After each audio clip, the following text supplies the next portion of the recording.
Assalamualaikum warahmatullahi taala wabarakatuh. Ahlan wa sahlan teman-teman di Ngaji Yufi.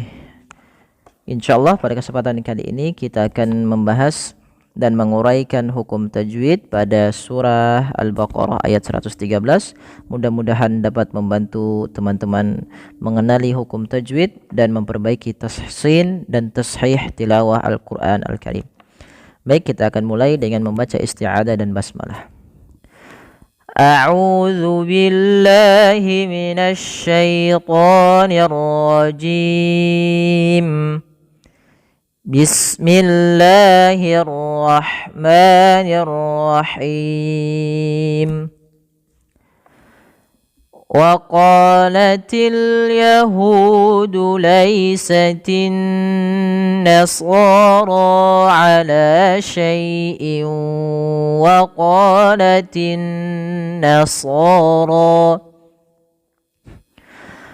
وقالت النصارى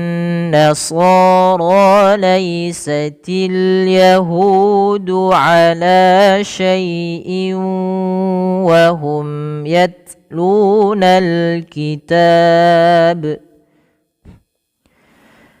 كذلك قال الذين لا يعلمون مثل قولهم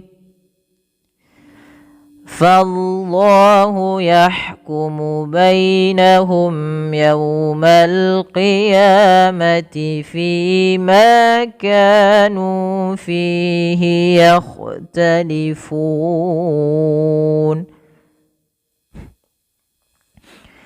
Baik, kita perhatikan sahabat sekalian, waqalatil yahudu. Untuk huruf qaf, di sini kita panjangkan dua harakat karena ia ada bacaan mad tabi'i yang ditandai dengan apa teman-teman? Yaitu ditandai dengan adanya qaf yang bertemu dengan huruf alif. Maka apabila ada fathah bertemu alif, maka dia dinamakan dengan mad tabi'i, panjangnya dua harakat. Dan untuk huruf qaf sendiri, tebalkan dia sambil kita buka rongga mulut kita karena untuk itmamul harakat, untuk menyempurnakan daripada membunyikan fathah. Kemudian di sini langsung ke waqalatil, lamnya di sini ada alif lam qamariyah, yaitu dibaca dengan jelas karena ketemu dengan huruf ha. Yahudu sama, maka panjang yahu dan qa harus sama, yaitu mad tabi'i dua harakat. Laisatin nasara, pada lafal tinna di sini sebenarnya ada alif lam, yaitu alif lam apa? Alif lam syamsiyah, sehingga alif dan lamnya dianggap tidak ada, langsung ke nun yang bertasydid. Nah, kemudian teman-teman, pada lafal nun yang bertasydid ini ada hukum tajwid berupa bacaan namanya gunnah. Gunnah itu adalah kita membunyikan suara memasukkannya kepada rongga hidung kita. Laisatin, sehingga ketika kita membaca nun itu tidak bisa terbunyikan kalau hidung kita pencet, ya. Wa laisatin enggak bisa, ya. Kenapa? Karena dia gunnah. Kemudian nasara, sa tebalkan karena dia huruf isti'la, ya teman-teman. Jadi suaranya harus tebal. Ra juga tebal, dan di sini ra-nya kita namakan dengan ra tafkhim. Ra tafkhim, yaitu ra yang dibaca dengan tebal. Kemudian ala mad tabi'i, fathah bertemu alif. Syai'in wa qalatin nasara. Pada lafal syai'in wa ini cara membacanya adalah ketika ada tanwin berupa in di sini, pada dasarnya dia bunyi dengan huruf nun atau bunyi dengan huruf n. Tanwin itu pada dasarnya adalah bunyi suara nun yang dilafatkan tapi tidak dituliskan. Nah, ketika ada syai'in bertemu dengan huruf waw, maka masukkan tanwinnya, yaitu berupa bunyi bacaan itu, ya teman-teman, sehingga dia langsung dibaca langsung kepada huruf wawnya, syai'in wa, dan kemudian ditahan dengan gunnah. Maka hukum ini itu yang kita namakan dengan bacaan idgham. Idgham adalah memasukkan bunyi suara nun atau tanwin kepada huruf setelahnya dan disertai dengan gunnah, maka dinamakan dengan idgham bi gunnah. Maka cara membacanya ala syai'in wa sambil masuk. Kemudian waqalatin nasara sama yaitu dengan awal lagi waqalatil yahudu laisatin nasara di sini. Pada lafal an-nasara sama nunnya berharakat di sini dengan tasydid maka dihukumi dengan bacaan gunnah dan dia ditahan suara bunyi nunnya, tidak langsung waqalatin nasara. Tapi sebagaimana yang tadi perlu ditahan sepanjang 2 harakat. Kemudian dilanjutkan laisatil yahudu ala syai'in wa hum yatlunal kitab. Maka di sini laisatil yahudu mad tabi'i lagi, dhammah bertemu waw sukun, ala mad tabi'i syai'in wa hum yatlunal kitab. Sama ada hukum bacaan sebagaimana ala syai'in wa qalatil yahud, yaitu ada bacaan idgham bi gunnah. Cara membacanya memasukkan tanwin yang ada pada lafal in kepada huruf waw dan ditahan 2 harakat.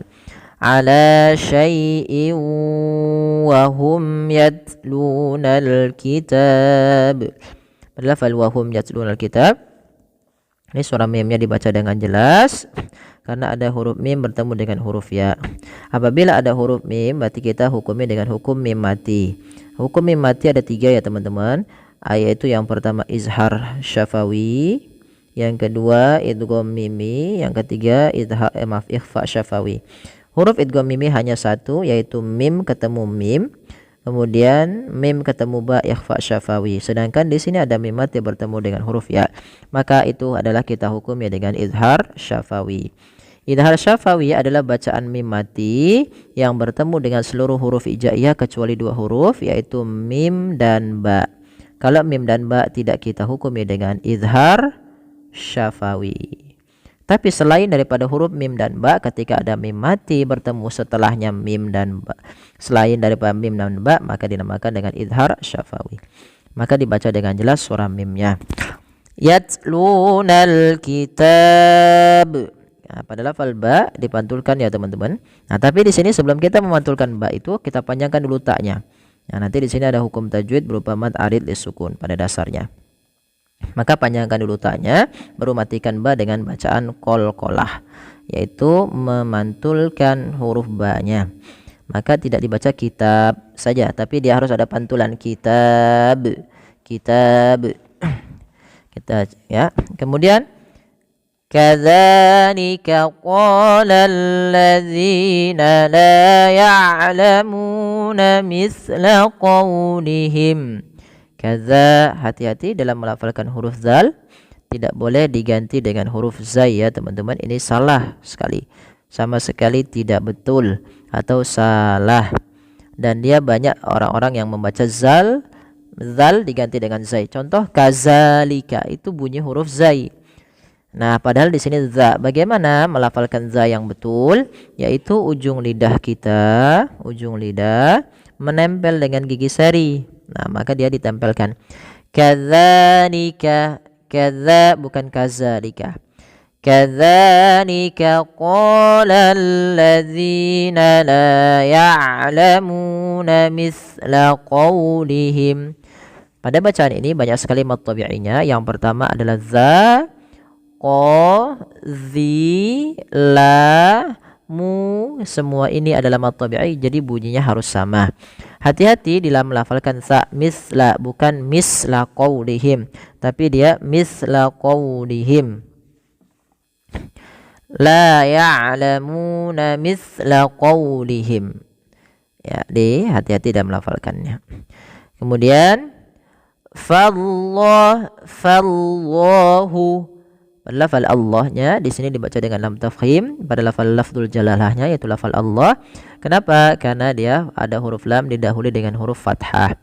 Fallahu yahkumu bainahum.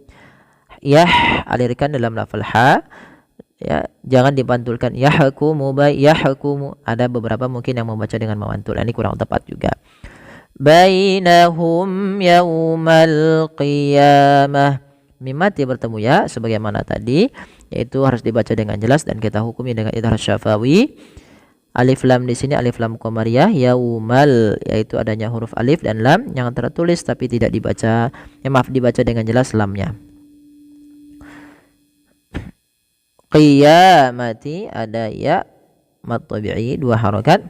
Fima kanu fihi, fima kanu fi, ini semuanya mad tabi'i dan wajib dipanjangkan 2 harakat dan bunyinya harus sama. Fima kanu fihi harus sama.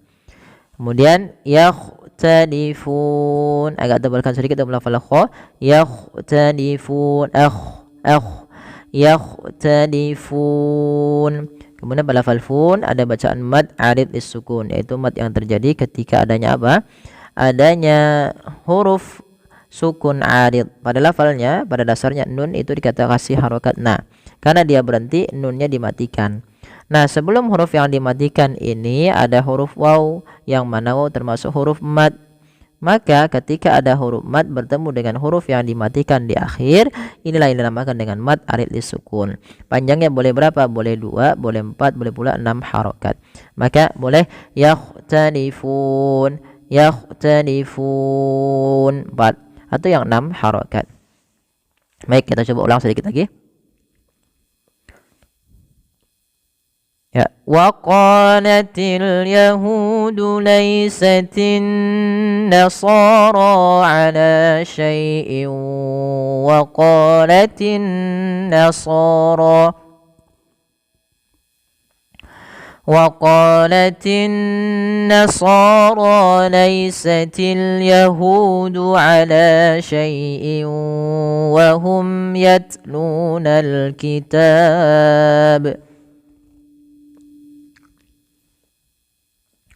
كذلك قال الذين لا يعلمون مثل قولهم فالله يحكم بينهم يوم القيامة فيما كانوا فيه يختلفون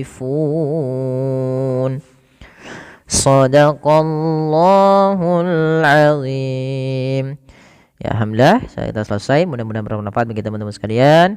Kurang lebihnya mohon maaf. Wabillahi taufik wal hidayah. Wassalamualaikum warahmatullahi wabarakatuh.